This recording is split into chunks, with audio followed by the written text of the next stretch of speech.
Heto na yung pinakamalala at pinakanakaka-stress na nangyari sa buhay ko, Walikoy. So ayan, ang daming nagtatanong kung anong nangyari sa sasakyan ko, bakit tumagal siya ng ganun. Ikukwento ko na siya ngayon and babasahin ko na lang yung letter na pinadala ko sa Insurance Commission kasi medyo nakalimutan ko na din yung ibang dates. So ganito kasi yung nangyari. Naaksidente ako nung May 27, same day dinala ko ang sasakyan sa kasa. Sabi nung stop doon, 2 to 3 months ang repair at participation fee lang ang babayaran ko since 2 years and 3 months pa lang yung sasakyan ko that month. That time. So nagpa-follow up ako every now and then. Tapos puro waiting for approval daw. Then July 28, I found out na bigla considered as total wreck daw yung sasakyan, no? Kahit obviously hindi naman sa may harap at likod. Hindi naman ganun kalala kung tutuusin. Tapos sabi ang estimated repair ay nagkakalaga ng 785,000. May ano pa, butal pa. And 813,000 naman ang amount na insured.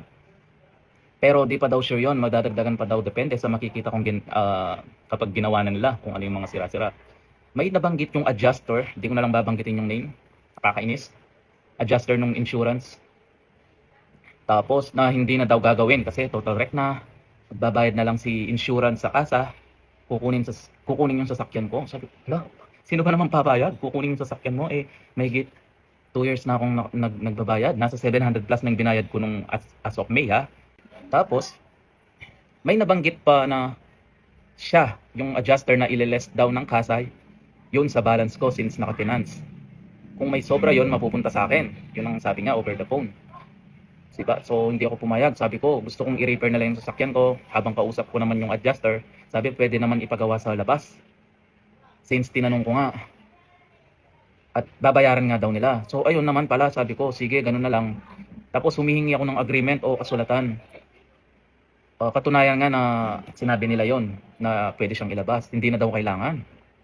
Kami na lang daw magkausap doon at labas yung repair shop. So kala ko okay na, issuean daw ako ng cheque based sa ma-approve na amount at ako ang magbabayad ng cash sa gagawa dun sa repair shop.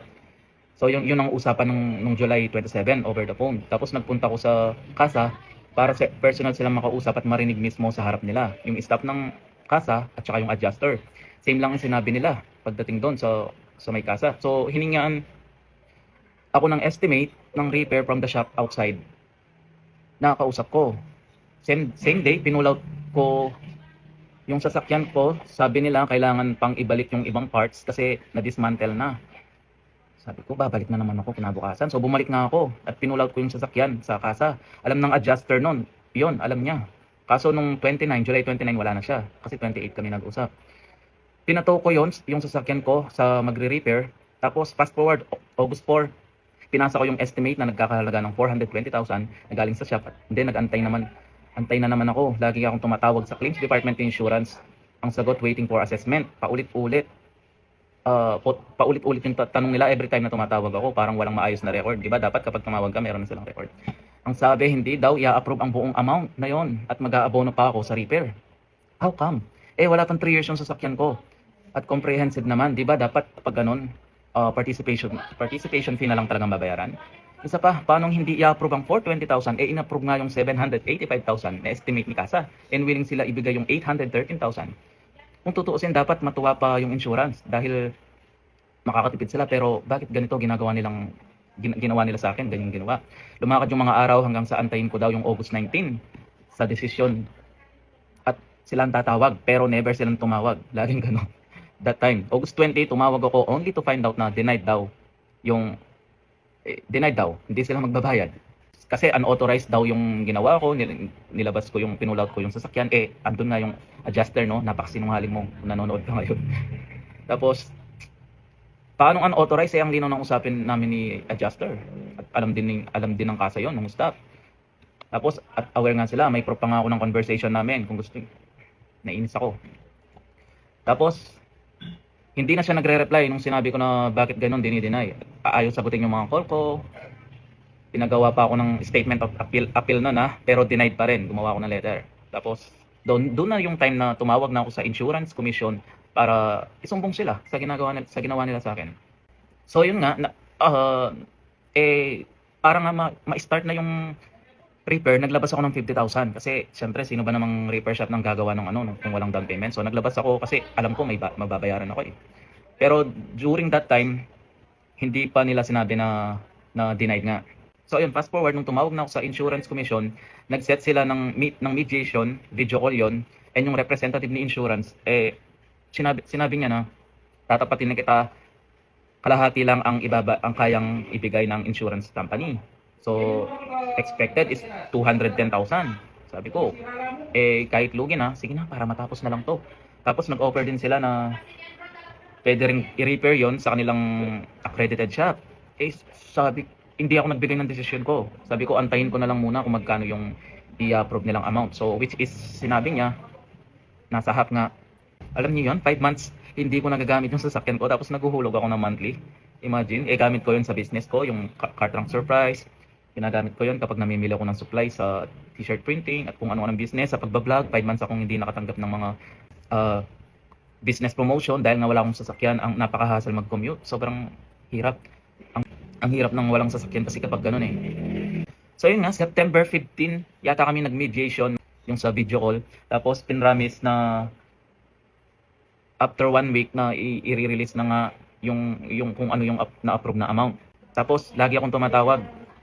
Pinapasa-pasa lang ako, nagantay ako ng matagal. Tapos nalaman ko na lang, nito lang na 150,000 na lang bigla yung ibibigay. So luging-lugi na naman. 'Di ba? Napakahirap. Tapos meron pa silang sinasabi nung una na i-pull out ko ulit yung sasakyan sa repair shop na dinalhan ko, tapos dadalhin yon sa kanilang accredited shop. Sila na lang para tumagal na naman yung repair, 'di ba?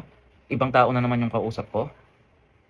Hindi ako pumayag. Sabi ko, bayaran niyo na lang ako.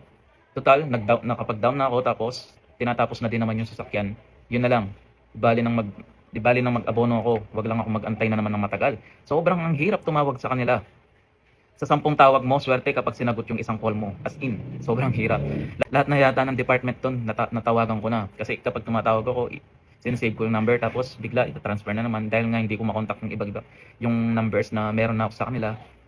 So tatawag ako sa iba. Tapos sasabihin, inunok na lang po, tatawagan kayo. Pero wala rin tawag. Kung hindi ka magko-call back, hindi mo sila makakausap. Tapos, so yun nga, fast forward, nabayaran na ako. And yun, nakuha ko na yung sasakyan. Grabe, nakakainis. Kahit itong itong staff na to, hindi ko siya makontak. I mean, nagre-ring, hindi siya sumasagot kahit sa text. After namin pinull out yung sasakyan, napakahirap niyong kausap, porque pinull out ko yung sasakyan ko. Tapos, dito na lang siya nag-reply nung isang araw dahil nga merong nawawalang part yung pinost ko nung isang araw. Tinanggal daw yon kasi dinismantle. Binalik naman daw yung mga parts. Pero wala, nawawala nga eh. Ngayon magbabayad na naman ako dahil kailangan bumili para lang mailagay yon. Ayaw niya naman magbayad. Dapat palitan niyo yon. Kayong nagtanggal doon tapos nasa nawawala. Nakakainis. Parang bumalik yung galit ko na nawala na nga eh. Pero naiinis ako every time na naaalala ko yung nangyari. Kasi kung nagawa nila to sa akin, anyway, ordinaryong tao lang din naman ako. Paano pa yung iba, di ba? Yung mga walang masyadong alam sa ganyan, di mas magagawa nila yan. Sobrang nakaka-stress, nakakasawang mag-follow up, nakakasawang tumawag na hindi ka sinasagot. Manggigil ko kaya kayo. Tapos, eto shoutout sa 858 Auto and Service Center from Arenas Arayat yung, actually, 2 branch kasi sila, pero yung nakalagay dito, Arenas. Meron, dinala ko yung sa akin sa may San Fernando. Kung kailangan nyo ng repair shop, ito, magaling silang gumawa. Pininturahan siya ng buo, kaya ngayon para na siyang bago. Shoutout kay Kuya Tristan. Thank you.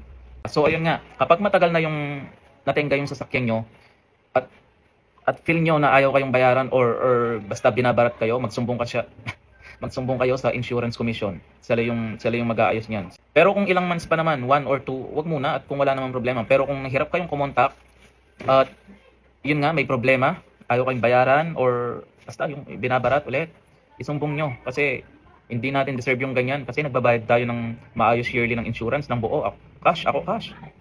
Tapos ganyan lang yung service na ibibigay nila, 'di ba? Babaratin ka pa hanggang sa wala ka ng choice kung magkano na lang gusto mo lang ibigay. Tama ba 'yon? Alam ko madami dito, no? Ang daming insurance company na nababasa ko sa comments.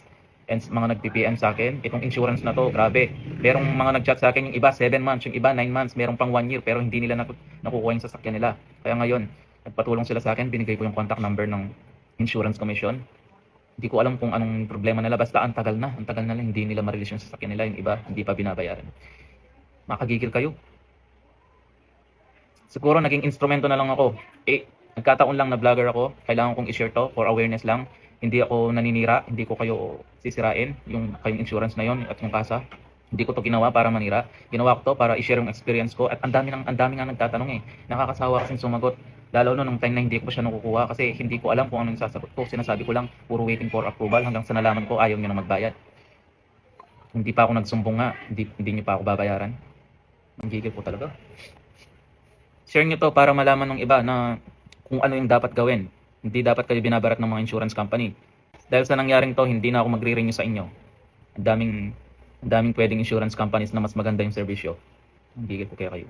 So ayun, pa-comment na lang po kung ano yung magandang insurance company for car na pwede kong lipatan. Wag na kayong mag-offer muna. Baka mag-CPM kayo, hindi ko kayo ma-reply yan lahat po. Pa-comment na lang kung anong maganda. Tapos titingnan ko kung anong pinakamaraming comment or sa tingin ko mas malapit, mas okay. Yun. Thank you so much. And yun nga, at least kahit pa paano, after 5 months, okay na. Actually, kulang lang ng 2 days sa 5 months. So yun, thank you Lord. Kahit pa paano, ganun lang yung nangyari sa akin. Hindi kami nasaktan ng tatay ko. And yun nga, okay kami. Pero meron pa akong ikukwento after nito. Abangan na lang ninyo sa next upload ko. So, thank you so much.